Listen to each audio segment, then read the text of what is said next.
अस्सलामुअलैकुम my cute friends. कैसे हो आप सब। उम्मीद करती हूँ कि आप सब बहुत ज़्यादा अच्छे होंगे और मैं आप सब के लिए फिर से पार्ट लेकर आ चुकी हूँ। वो वाला पार्ट जो कि था, ये फर्स्ट पार्ट था और ये सेकंड पार्ट है। सो चलिए स्टार्ट करते हैं जहाँ से हमने ख़त्म किया था। जब जियाओ ने वांग जी को हग किया तो वैंग के दिल के कॉर्नर पर थोड़ी सी दर्द हुआ, क्योंकि वो वांग जी से इतने दिन तक प्यार कर चुका था, वो भी बेइंतहा।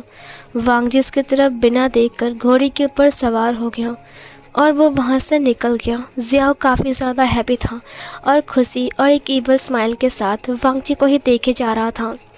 जब वो पीछे मुड़ता है, विंग उसके सामने खड़ा था। उसे एहसास भी नहीं था कि वांग जी उसे बिना बाय कहकर चला जाएगा। उसने जियाओ को देखते हुए कहा, तुमने उसे हग क्यों किया। ये सुनकर जियाओ काफ़ी ज़्यादा हैरान थी। अब वो क्या जवाब देगा उसको समझ में नहीं आ रहा था। जियाओ ने कहा, अब वो ना मैं भावुक हो गई थी, वो मेरे जीजा है ना। विंग ने कहा, जीजा है तो उसे उस लिमिट पर रहो, समझे, ज़्यादा ढलने की ज़रूरत नहीं है। और तुमने उसे हग क्यों किया। फिर जियाओ ने अपने भाई के हाथ को पकड़ते हुए कहा, काका क्या आप गुस्सा हो गए। मैं तो बस ऐसे ही कह रहा था। क्या आप मुझसे लेकर बहुत पॉजिटिव हो। आई मीन अपनी हस्बैंड को लेकर। आप चिंता मत कीजिए, मैं ऐसा कुछ भी नहीं कर रहा हूँ। वैसे भी वो बहुत हैंडसम हैं और बहुत अच्छे भी हैं। वो आपके बारे में ही बात कर रहे थे। विंग ये सुनकर थोड़ा सा शर्माता है। उसने कहा, बट उसने मुझे बाय नहीं कहा। जियाओ ने कहा, लगता है उन्हें शर्म आ गई थी, इसीलिए उन्होंने बाय नहीं कहा। चलिए घर जाने का वक्त हो चुका है। विंग ने कहा, हाँ। सीन कट होता है। शहर में आकर विंग ने अपनी डैड के साथ एक नया मेडिसिन हॉल बनाया, जहाँ पर हॉस्पिटल की तरह वो लोग ट्रीटमेंट कर रहे थे और वहाँ पर हर तरह की मेडिसिन मौजूद थी। विंग और उसके फादर ने ये बहुत अच्छे से ही खड़ा किया था। जब लान वांग जी घर पहुँचता है, वो अपनी मॉम से मिलने के लिए जाता है, बट मैडम लान घर पर नहीं थी। मिस्टर लान ने कहा, तुम्हारी मॉम ज़रा बाहर टहलने के लिए गई हैं और उन्होंने कहा है कि वो 2 दिन में वापस आ जाएंगे, वो बस घूमने गए हैं।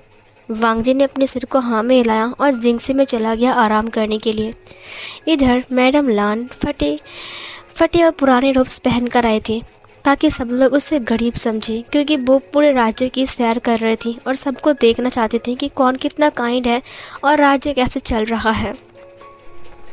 इधर जब वो लोग वही मेडिसिन शॉप के सामने पहुँचे, तब उन्होंने नाम को पढ़ते हुए कहा, वही मेडिसिन। ये तभी उनके साथ एक लड़की थी जिसने कहा, महारानी ये वी फैमिली का है और इसका नाम वही मेडिसिन है। अब क्या आपको कुछ चाहिए। उन्होंने कहा, ठीक है चलो अंदर चलते हैं। जियाओ बाहर जड़ी बूटियों को रोद में धूप में सुखाते हुए बस नज़र रख रही थी। तभी उन्होंने मैडम लान को देखते हुए कहा, रुक जाओ, भिखारी कहीं के, ऐसे अंदर क्यों घुस रही हूँ। उसने मैडम लान को धक्का दिया। मैडम लान ने कहा, क्या कहा तुमने, भिखारी। जियाओ ने कहा, हाँ भिखारी कहीं के, कहाँ से आ जाते हो, क्या चाहिए आपको। मैडम लान ने उसे देखते हुए कहा, मेरी तबीयत बहुत ख़राब है, मुझे कुछ दवा चाहिए। जियाओ ने कहा, पैसे हैं आपके पास। उसने कहा, नहीं मेरे पास पैसे नहीं है। जियाओ ने कहा, अगर पैसे नहीं है तो इतनी महंगी दुकान में क्यों आए हो। आपको पता है कि दवाई कितनी महंगी होती है और आप यहाँ पर मुँह उठाकर आ गए जबकि आपके पास पैसा नहीं है। उस लड़की ने कहा, तुम जानते भी हो तुम किससे बात कर रही हो। मैडम लान ने हाथ से इशारा किया। जियाओ ने कहा, जानता हूँ, एक भिखारन से, और वैसे भी जिसके पास कुछ भी पैसे नहीं हैं। मुझे तो घिन आ रही है, तुमसे कितनी गंदी बदबू आ रही है। और तुमने सोचा भी कैसे कि तुम वही मेडिसिन शॉप से मेडिसिन लोगे जहाँ की महंगाई आसमान को छूती है। मैडम लान ने कहा, तुम बहुत बदतमीज़ लग रहे हो। क्या तुम्हारे फैमिली में सब लोग इतने बदतमीज़ ही हैं। ये सुनकर जियाओ ने मैडम लान को थप्पड़ मारा। उसने कहा, तुम्हारी हिम्मत कैसे हुई मेरी फैमिली के बारे में उल्टी पुल्टी बातें कहने की। जाओ यहाँ से, वरना धक्का मारकर तुम्हें यहाँ से बाहर फेंक दूंगा। उसने मैडम लान को धक्का दिया। मैडम लान नीचे गिर गई। उसने जियाओ को देखते हुए कहा, तुम्हारी इतनी हिम्मत। मैडम लान के हाथ पर कट लग चुका था। विंग ये सब सुनकर बाहर आता। उसने कहा, क्या हुआ है जियाओ। विंग जियाओ को देखते हुए कहा, जियाओ ने कहा, देखिए ना, ये भिखारी ज़बरदस्ती हमारे दुकान में घुस रही है। फिर विंग जल्दी से मैडम लान के पास आ गया। उन्होंने कहा, आप ठीक तो हो ना? उठिए उठिए माँ जी, क्या आप ठीक हो? ये सुनकर मैडम लान ने कहा, तुम कौन हो? फिर विंग ने कहा, मेरा नाम विभूषण है, मैं मेडिसिन की ओनर का बेटा हूँ, मेडिसिन शॉप की। उसने कहा, विंग? तुम्हारा नाम विंग है? तो फिर ये कौन है? विंग ने कहा, ये मेरी बहन है। क्या इसने आपसे बदतमीज़ी की? मुझे माफ़ कर दीजिए, मुझे उसे समझाना चाहिए था। जियाओ ने कहा, गगा ये तो गरीब है। विंग ने कहा, अंदर जाओ, अभी की अभी, समझी? जियाओ अंदर चली गई। विंग ने माफ़ी मांगते हुए कहा, माफ़ कर दीजिए मैडम, गलती हो गई। मेरी बहन छोटी है ना, इसीलिए उसे सही और गलत में फ़र्क नहीं होता। उसे माफ़ कर दीजिए, मैं उसकी तरफ से उससे माफ़ी मांगता हूँ आपसे। ये सुनकर मैडम लान ने विंग के दोनों हाथों को पकड़ते हुए कहा, नहीं नहीं, तुम हाथ क्यों जोड़ रहे हो? वैसे भी गलती उसकी है, माफ़ी तुम क्यों मांगोगे? विंग ने नज़र को झुकाते हुए कहा, आपके हाथ कट गए हैं, आइए मैं आपके हाथों पर दवा लगा देता हूँ। मैडम लान मुस्कुराता है। फिर इधर मैडम लान अंदर आ गई। विंग ने बहुत प्यार से उनकी सेवा किया, उनके लिए चाय लेकर आए, गर्म पानी से उनके पैर धुलवाए, उनको नए रूप्स पहनाए और तो और उसकी हाथों में दवा लगा दिया। ये देखकर मैडम लान काफ़ी ज़्यादा इम्प्रेस हो गया। उसने कहा, ये परफेक्ट है मेरे घर में रहने के लिए, मेरे वांगजी के लिए। सच में इसमें और उस लड़की में कितना अंतर है, दोनों ही भाई बहन हैं। मुझे तो समझ में नहीं आ रहा है कि ये उसका बहन है या फिर सचमुच ये दोनों अलग है। उसकी जो एक लड़की उसके साथ आई थी, उसने कहा, नहीं ये तो सच में अलग है, ये मिस्टर वी एंड वी कांगसरन का बेटा है जिसका नाम विंग है, बट वो मैडम वी और मिस्टर वी का बेटी है, वो विंग का सौतेला बहन है। ये सुनकर मैडम लान ने कहा, वही तो मैं कहूँ कि खजूर के पेड़ का जो टहनी है वो आम के पेड़ में कैसे लग सकता है। सच में उसके दिल में सिर्फ कांटा ही कांटा है। उसने प्रूफ कर दिया कि वो सौतेली बहन है विंग का, और विंग के साथ उसका आसमान ज़मीन का फ़र्क है। ये बोलकर वो खड़ी हो गई। उसने कहा, चलो महल वापस चलते हैं। ये बोलकर वो वहाँ से जाने लगती हैं। विंग ने उन्हें देखते हुए कहा, अरे आप कहाँ जा रहे हो? मैडम लान ने कहा, घर जाने का वक्त हो गया बेटा, तुम काफ़ी अच्छी हो, तुमसे दोबारा मुलाकात होगी। विंग ने कहा, आपका बहुत बहुत शुक्रिया, आप ये लीजिए, आपके लिए कुछ खाना और कुछ पैसे। मैडम लान ने कहा, तुम बहुत काइंड हो, बिल्कुल अपनी मम्मा की तरह। तुम्हें देखकर तुम्हारी मॉम की याद आ गई। मैडम लान ने कहा, मेरी बेस्ट फ्रेंड, उसने अपने माइंड में कहा। विंग ने कहा, क्या आप मेरी मॉम को जानते थे? मैडम लान ने कहा, अब नहीं, वो बस कुछ 2-3 बार मैं उससे मिली थी। विंग ने कहा, ओह अच्छा। वांग जी अपनी रूम में बैठा हुआ था, वो बस कुछ किताबों को रीड कर रहा था। तभी एक डिसेबल आकर कहता है कि आपकी मम्मी वापस आ चुकी हैं और उन्होंने आपको मिलने के लिए बुलाया है। वांग जी खुश था और खुशी खुशी जाने लगता है। उसने कहा, मैं आज मॉम से जियाओ के बारे में बात करूँगा, चाहे मॉम माने या ना माने, लेकिन जियाओ के बारे में मुझे बोलना ही पड़ेगा ताकि वो डैड से और अंकल से बात करें। वांग जी जब मैडम लान के पास आता है, मैडम लान बस बैठकर चाय पी रही थी। वांग जी बैठ गया। उसने कहा, मॉम आप कब वापस आए? मैडम लान ने कहा, थोड़ी देर पहले बेटा, बस आराम कर रही थी। मैडम लान ने कहा, मुझे तुमसे कुछ बात करनी है, तुम्हारे शादी के बारे में। वांग जी ने कहा, मुझे भी बात करनी है मॉम आपसे, मेरी शादी के बारे में। मैडम लान ने कहा, तुम्हारे फादर भी आ रहे हैं, उन्हें आने दो, उसकी बात हम बात करेंगे। थोड़ी देर बाद लान कोरेन और चिंग हंग जुन वहाँ पर मौजूद होते हैं। लान चरन ने कहा, क्या बात है लानी, इतनी जल्दी बुलाया? हड़बड़ी में वांग जी उन्हें ग्रीट करता है। वो लोग बैठ जाते हैं। मैडम लान ने कहा, आपको पता है आज क्या हुआ? वांग जी ने कहा, इससे पहले मेरी बात सुनिए मॉम, वी फैमिली में मुझे शादी करना है। मैडम लान ने कहा, मुझे पता है वांग जी, तो मेरी बात को ज़रूर मानोगे और शादी वी फैमिली में ज़रूर करोगे, लेकिन उससे पहले मेरी बात तो सुन लो। वांग जी ने कहा, लेकिन मेरी एक बात पहले सुन लीजिए, शादी की बात होने से पहले मैं एक बात बता दूं, मैं वी फैमिली में शादी ज़रूर करूँगा, लेकिन वी इनके साथ नहीं, वी जियाओ के साथ। ये सुनकर मैडम लान खड़ी हो गई। उसने टेबल पर हाथ पटकते हुए कहा, क्या कहा तुमने? वांग जी ने कहा, वी जियाओ, उसने मेरी जान बचाई है। वो काफ़ी अच्छी है। आपको पता है, उसने मेरी आंखों की रोशनी ठीक किया, उसने मेरे शरीर को ठीक किया जहाँ पर इतने जहर थे। ये सुनकर मैडम लान ने कहा, क्या उसने ठीक किया? वांग जी ने कहा, हाँ मॉम, और मैं उसे शादी के लिए। तभी मैडम लान ने कहा, तुम्हारा दिमाग ख़राब हो चुका है क्या? वो कितनी घमंडी लड़की है, उसके जैसी बेहुदा और बेशरम औरत मैंने ज़िंदगी में कभी नहीं देखा। तुम्हें पता है उसने मेरी कितने इंसल्ट किया है? वो एक नंबर की चालबाज लड़की है। विंग कितना अच्छा है, कितना काइंड है, कितना चुपचाप रहता है। उसके जैसा ओमेगा तुम डिज़र्व करते हो, समझे? वांग जी ने कहा, बट मॉम, मुझे विंग से नहीं बल्कि जियाओ से। तभी लान चरण ने कहा, बस करो वांग जी, हम वचन दे चुके हैं और लान कबीले में एक रूल है, जब लान किसी को वचन देते हैं वो नहीं तोड़ते हैं। मिस्टर लान ने कहा, हमने स्क्रॉल भेज दिया, यहाँ तक कि शादी की डेट भी फिक्स हो चुकी है। वांग जी, तुम्हारा दिमाग ख़राब हो चुका है क्या? वांग जी ने कहा, लेकिन डैड, मॉम, अंकल, मेरी बात तो सुनिए। वांग जी की बात सुनकर मैडम लान ने कहा, बस करो वांग जी, बस बहुत हो गया है। तुम अगर उस जियाओ की बात कर रहे हो ना, तो मुझे वो जियाओ बिल्कुल पसंद नहीं है। वो बहुत बदतमीज़ और बेहुदा है। मैं उससे अभी अभी मिलकर वापस आ रहा हूँ।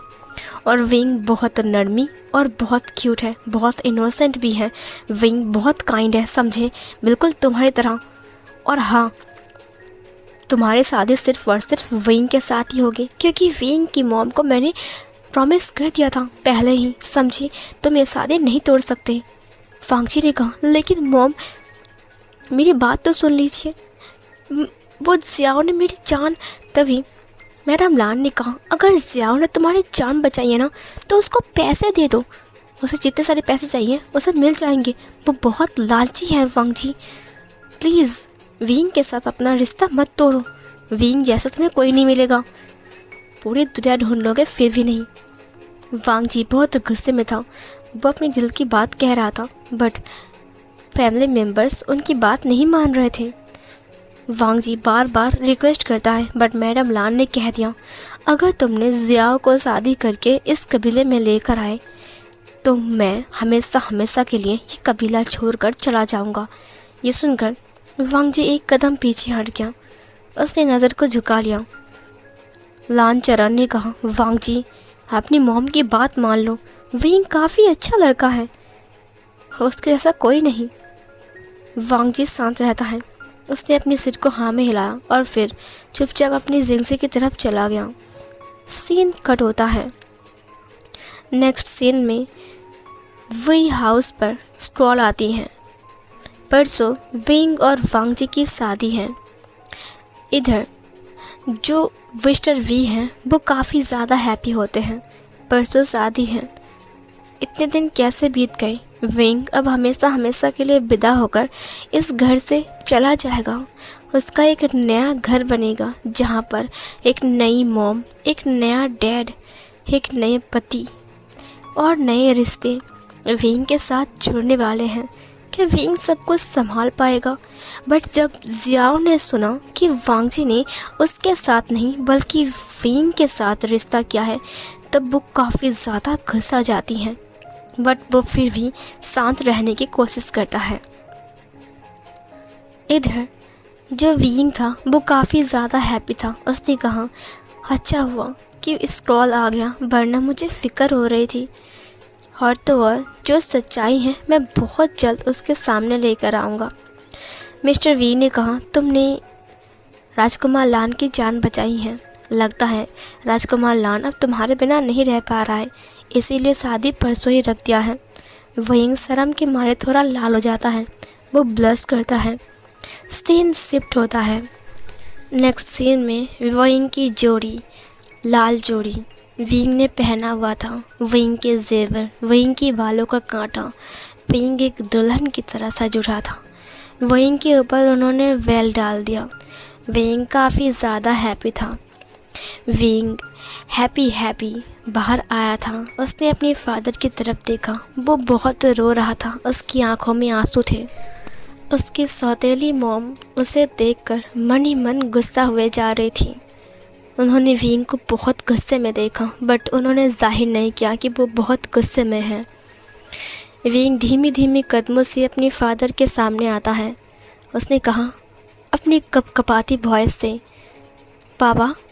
तब तुरंत मिस्टर वे ने उसे हग किया। उन्होंने कहा, विंग बेटा, तुम आज कितने बदल गए हो। तुम मुझे छोड़कर जा रहे हो किसी और के घर। दोबारा तुम्हारी ये पापा बोल मुझे सुनने को नहीं मिलेगा। मैं ऐसे सुनने के लिए तरसूंगा। विंग ने कहा, आप ऐसा क्यों कह रहे हो? क्या आप मुझसे मिलने के लिए कभी नहीं आओगे? भले ही मैं वहाँ पर शादी करके जा रहा हूँ। हाँ, मैं पता है कि बचपन से हमारी सगाई हो चुकी है। अब बस एक रस्म बाकी है और मैं उसे पूरा करने के लिए जा रहा हूँ। इसका मतलब ये नहीं कि हमारी रिश्ता ख़त्म हो गया। मिस्टर वी ने कहा, नहीं बेटा, किसने कहा हमारा रिश्ता ख़त्म हो चुका है? जब भी तुम्हारा मन करेगा तुम यहाँ पर आ सकते हो, विंग ने कहा, और जब भी आपका मन करेगा आप मेरे पास आ सकते हो। पापा, मैं हमेशा आपके लिए इंतज़ार करूँगा, मिस्टर वी ने कहा, और मैं भी। वो दोनों काफ़ी टाइम तक रो रही थी। जियाओ बहुत गुस्सा हो जा रही थी। वांग जी ने ऐसा क्यों किया? वांग जी ने उससे प्रॉमिस किया था कि अगर शादी करेगा तो सिर्फ जियाओ से करेगा, विंग से नहीं। बट ये सब तो उल्टा हो रहा है। ये सब आखिर क्या हो रहा है? उसे कुछ भी समझ में नहीं आ रहा था, लेकिन उसे कुछ भी करके वांग जी की ओमेगा बनना ही पड़ेगा। विंग उसकी जगह नहीं ले सकता है, लेकिन वो क्या करे? वो तो कुछ भी नहीं कर सकता है। विंग की विदाई हो रही थी। मैडम वी ने भी दिखावा करते हुए विंग को हग किया। वो धीरे से विंग से कहता है, सावधान रहना, तुम्हारे पति को कोई छीन न ले। ये सुनकर विंग थोड़ा सा हैरान रहता है, बट उसने कोई जवाब नहीं दिया। उसने बस अलविदा कहा। गाड़ी चलना स्टार्ट हो गया। विंग तब तक पीछे देखता रहा जब तक उसकी मायका और उसका डैड धीरे धीरे करके धुंधला ना हो गया। जब वो पहाड़ों के ऊपर से जा रहा था, सिर्फ यही सोच रहा था कि कब वो लान कबीला पहुंचेगा और कब सबसे उसकी मुलाकात होगी। उसकी दहेज भी उसके पीछे पीछे ही आ रहा था। सीन शिफ्ट होता है। लान वांग जी को तैयार किया जा रहा था। वांग जी की आंखों में गुस्सा थे, बट वांग जी ने कुछ भी नहीं कहा। वो बस गुस्से में मिरर में अपने आप को देख रहा था। वांग जी ने खुद से कहा, तुम नालायक हो, तुम किसी काम के नहीं, एक निकम्मा इंसान।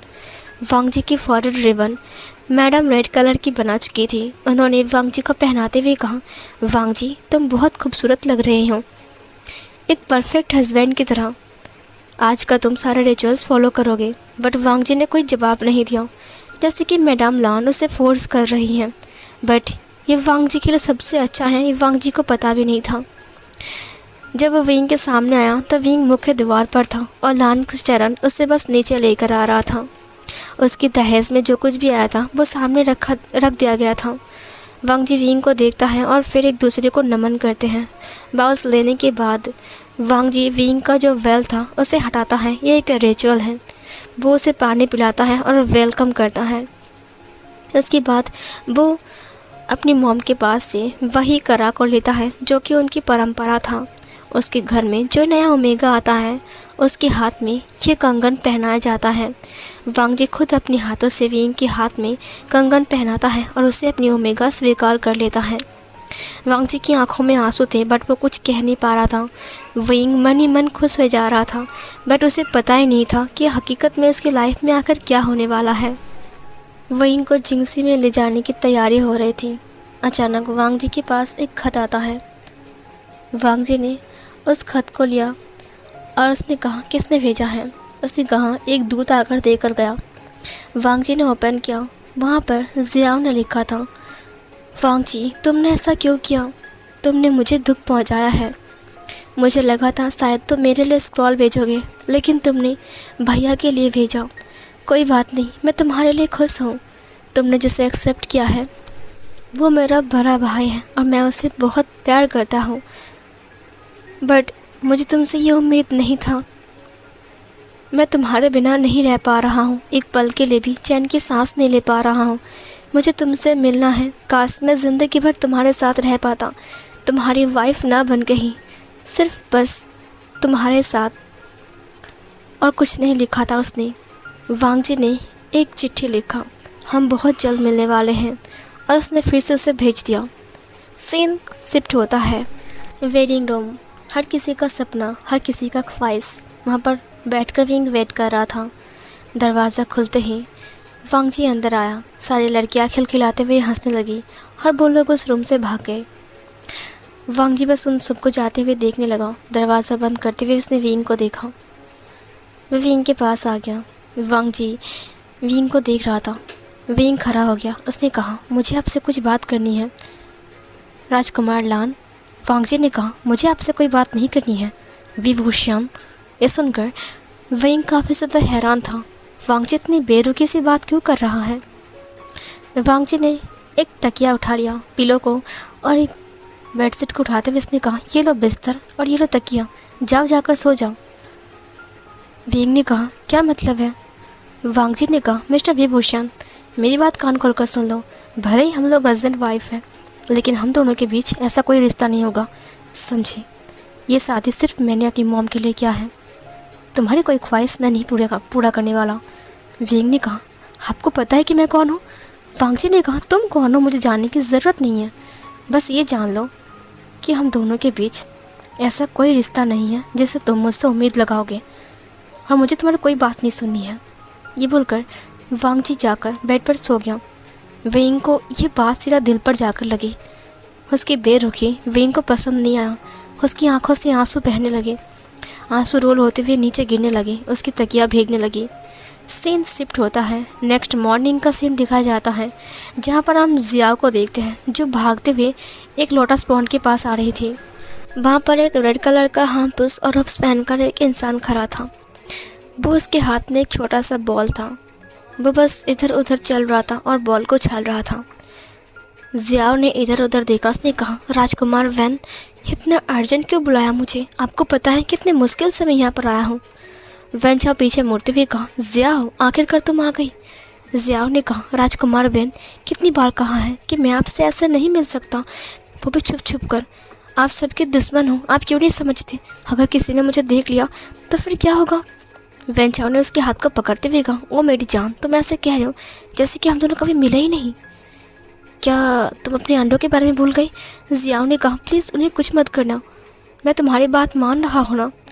वैन चाओ ने कहा, मैंने तुमसे कहा था ना कि हमारे पास 4 अंडे हैं, और अंडे को फूटने के लिए ऊर्जा की ज़रूरत है, जो कि ड्रैगन ऊर्जा है, और तुम्हें ड्रैगन के पास से ही वो ऊर्जा मिल सकती है। और ड्रैगन नाम का एक चीज़ भी है इस दुनिया में, जो कि है लान वांग जी और लान फैमिली। उसके पास से ही तुम्हें ऊर्जा खींचना है और वहाँ से ही ऊर्जा लेकर आना है मेरे लिए, इस बॉल के अंदर कैद कर कर। ये सुनकर जियाओ ने कहा, मैं इसे कैसे कैद कर सकता हूँ। वैन चाओ ने उसे सिखा दिया। उसने कहा, वांग जी को फंसाने के लिए कहा था, तुमने फंसाया क्या उसे, या फिर विंग के साथ शादी होने के बाद। तभी जियाओ ने कहा, नहीं, राजकुमार लान ने मुझे खत भेजा है, उन्होंने कहा कि हम बहुत जल्द मिलेंगे। वैन चाओ ने कहा, यह अच्छी बात है तुम्हारे लिए, वरना बहुत अंजाम बुरा होगा, समझी। फिर ये बोलकर वैन चाओ जाने लगता है। उसने पीछे मुड़ते हुए कहा, और हाँ, वांग जी के साथ अगर मिल गए ना तो उसकी ऊर्जा खींचना मत भूलना, पिछली बार तुम भूल गए थे। जियाओ ने कहा, ठीक है। जियाओ ने इस बॉल को रुप्स के अंदर रखते हुए कहा, राजकुमार वैन, ये काम पूरा करने के बाद आप शादी कर लोगे ना मुझसे। वैन चाओ एक ईवल स्माइल देता है। उसने ईवल स्माइल को छिपा लिया और पीछे मुड़ते हुए कहा, जियाओ, क्या तुम मेरे प्यार पर शक कर रहे हो। जियाओ ने वैन चाओ को हक करते हुए कहा, नहीं राजकुमार वैन, मैं आपके ऊपर कोई शक नहीं कर रहा। वैन चाओ ने कहा, तो फिर आज का रात मेरा नाम हो जाए। जियाओ ने कहा, आज रात को आप फिर से आने वाले हो। वैन चाओ ने कहा, क्या तुम मुझे मना कर रहे हो। जियाओ ने कहा, नहीं नहीं, ठीक है, आप आ जाइएगा। सीन कट होता है। विंग, जो कि लंच बना रहा था, बहुत गर्मी लग रही थी, गर्मी की मौसम था, उसे पसीने आ रहे थे, लेकिन फिर भी आज उसका पहला रसोई था। वो अपनी सास, ससुर और अपने हस्बैंड के लिए सब कुछ कर रहा था। वो लोग डाइनिंग टेबल पर वेट कर रहे थे, बाहर टेबल पर वेट कर रहे थे, ठीक है, डाइनिंग टेबल नहीं, सॉरी, बाहर पेड़ के नीचे ही उनका टेबल था। विंग सारा का सारा वेजिटेरियन बनाया था। आई मीन वो लोग वेज है ना, मतलब नॉन वेज नहीं पसंद करते। सो विंग ने जो कुछ बनाया था, पालक पनीर, उसके बाद सूप, लोटस सूप, उसके बाद बहुत कुछ मटर वटर सब कुछ बनाया था, दाल चावल विंग लेकर आता है एक एक करके, और मेड्स भी। मैडम लान ने विंग के हाथ को पकड़ते हुए कहा, विंग बेटा इतनी हड़बड़ी क्यों कर रहे हो, और वैसे भी खाना भागा नहीं जा रहे और हम यहाँ पर बैठे हुए हैं ना, सो प्लीज़ ध्यान से चलो, गिर जाओगे। उन्होंने विंग के पसीने को पोंछते हुए कहा, तुम यहाँ पर काम करने के लिए नहीं हो, आराम करने के लिए आए हो। वो तो तुम्हारा पहला रसोई है, इसीलिए ये एक रिचुअल है ना। विंग ने अपने सिर को हाँ में हिलाया। फिर विंग सारा खाना को अरेंज करता है और सर्व करने लगता है। वांग जी ने अपनी प्लेट के ऊपर हाथ रखते हुए कहा, मुझे सर्व करने की ज़रूरत नहीं है। ये देखकर मैडम लान ने कहा, वांग जी ने कहा, मेरे 2 हाथ हैं और मेरा मुंह भी है, मैं मेरे हाथ से लेकर खा सकता हूँ। ये सुनकर लान चरण ने कहा, वांग जी ये कैसा बिहेव है। वांग जी ने कहा, बिहेव? कौन सा बिहेव? मैंने तो उसके साथ कोई मिसबिहेव नहीं किया, मैंने बस ये कहा कि मैं खुद खाना लेकर खा सकता हूँ, कोई ज़रूरत नहीं है मुझे सर्व करने की। उसने विंग को देखते हुए कहा। विंग की नज़र नीचे की तरफ झुक गई। रात की बात उसके दिल में अभी भी चुभ रही थी और फिर से वांग जी की ये बेरुखी बात थी। विंग बिल्कुल चुप हो गया और उसने सर्व करना बंद कर दिया। मैडम लान ने कहा, बैठ जाओ खाना खाने के लिए। विंग बैठ गया। वांग जी ने उसकी तरफ देखा भी नहीं और चुपचाप खाना खाता गया। खाना ख़त्म होने के बाद वांग जी फिर से एक स्क्रॉल भेजता है। कुछ दिन बाद यहाँ पर स्टूडेंट्स आने वाले हैं पढ़ाई करने के लिए। हर एक कबीले पे स्क्रॉल जाता है भेजा। वहाँ पर एक निमंत्रण पत्र था जहाँ पर सही वो लोग यहाँ पर एजुकेशन के लिए आ सकते हैं। वांग जी ने वो भेज दिया और वो सीधा जियाओ के पास पहुँच गई। जियाओ ये देखकर काफ़ी ज़्यादा इम्प्रेस हो गई और काफ़ी ज़्यादा हैप्पी हो गई और उसने खुशी खुशी कहा, फाइनली मैं लान कबीला जा रहा हूँ और अब मेरे पास निमंत्रण पत्र भी है, मुझे कोई नहीं रोक सकता। मैंने विंग ने कहा, तो तुम अब विंग की घर उजाड़ने जा रहे हो? जियाओ ने कहा, यस मॉम। सीन शिफ्ट होता है। वांग जी बेसब्री से किसी के लिए इंतज़ार कर रहा था। विंग उसके लिए चाय लेकर आता है क्योंकि विंग को वांग जी ने चाय बनाने के लिए कहा था। उसने कहा, ये लीजिए आपकी चाय। वांग जी ने चाय को पिया। उसने फेंकते हुए कहा, कि तुमने कैसी चाय बनाई है, ना गर्म है और कोई टेस्ट भी नहीं है, जाकर फिर से बनाकर लेकर आओ। विंग ने कहा, ठीक है, लेकिन आप इतने बेताब क्यों हो, आप किसी के लिए इंतज़ार कर रहे हो क्या? वांग जी ने कहा, वो तुम्हें जाने की ज़रूरत नहीं है, अभी के अभी जाओ, समझे। विंग फिर से चाय लेकर आता है। वांग जी ने पीते हुए कहा, उफ़, ये भी अच्छा नहीं है। दूसरा विंग फिर से बनाकर लेकर आता है। वांग जी उसे धक्का देता है और उसके हाथ पर एक गर्म चाय गिर जाती है। विंग को जलन महसूस होता है लेकिन वांग जी को इससे कोई फ़र्क नहीं पड़ता। थोड़ी देर बाद सारे के सारे स्टूडेंट आने लगते हैं। वहाँ पर जियांग चंग को देखकर विंग काफ़ी ज़्यादा हैप्पी था। उसने कहा, आचिंग तुम यहाँ पर? जियांग चंग ने कहा, मैं शिक्षा लेने के लिए आया हूँ। वहाँ पर बहुत सारे लोग थे और वैनचिंग भी था और वैनिंग भी। उन सबको देखकर विंग काफ़ी ज़्यादा इम्प्रेस हो गया और हैप्पी हो गया। वांग जी बस आंखें टेढ़ी करके उसे देख रहा था। थोड़ी देर बाद जियाओ आती है। जियाओ ने कहा, गा। विंग ने जियाओ को देखते हुए कहा, तुम आ गए, तुम कैसे हो? जियाओ ने कहा, मैं ठीक हूँ। विंग ने कहा, डैड और मॉम कैसी हैं? उन्होंने कहा, वो भी ठीक है। विंग ने कहा, आओ अंदर आओ। जियाओ ने कहा, अब चलिए ना, मैं आता हूँ मेरा सामान लेकर। विंग ने कहा, ठीक है। अब आचिंग, मियान नहीं, जियांग चंग और वैनिंग और वैनचिंग, चलो आओ। फिर वो उन तीनों को लेकर चला गया। वांग जी ने कहा, इतना देर क्यों हुआ? जियाओ शर्माते हुए उसके सामने आ गया। वांग जी भी बहुत ब्लश कर रहा था। उसने कहा, मैं तुम्हारे लिए कब से वेट कर रहा हूँ, तुम्हारी एक झलक मेरे लिए काफ़ी कंफर्टेबल है। जियाओ ने कहा, मुझे बहुत डर लग रहा है, मैं यहाँ पर आया हूँ, अगर गुस्सा हो गए तो? वांग जी ने कहा, वो भला गुस्सा क्यों हो जाएगा? जियाओ ने कहा, वो गगा मुझे पसंद नहीं करते हैं ना, क्योंकि मैं उनकी सौतेली बहन हूँ और वो ये समझता है कि मेरा डैड मेरी मॉम से और मुझसे बहुत प्यार करता है। इसीलिए गगा हमसे जलते हैं और वो मेरी मॉम को और मुझे बिल्कुल भी पसंद नहीं करता। फिर ये सुनकर वांगजी ने कहा, वो कुछ नहीं कर सकता है, ये उसका कबीला नहीं है, ये मेरा कबीला है, तुम यहाँ पर सुरक्षित हो। उसने अपने हाथ को बढ़ाते हुए कहा, अपना सामान दो। जियाओ ने अपना सामान दिया। वांगजी खुद कैरी करता है। उसने जियाओ से कहा, तुम्हारे लिए मैंने एक स्पेशल रूम बनाया है, रेडी किया है, सो मेरे साथ आओ। वो रूम बिल्कुल जिंगसी के सामने ही था और उसने उसे रेडी भी किया था वांगजी ने अपने हाथों से। सो फिर गाइस आगे देखते हैं क्या होने वाला है। ये वाला पार्ट यहीं तक ही था। सो बाय बाय।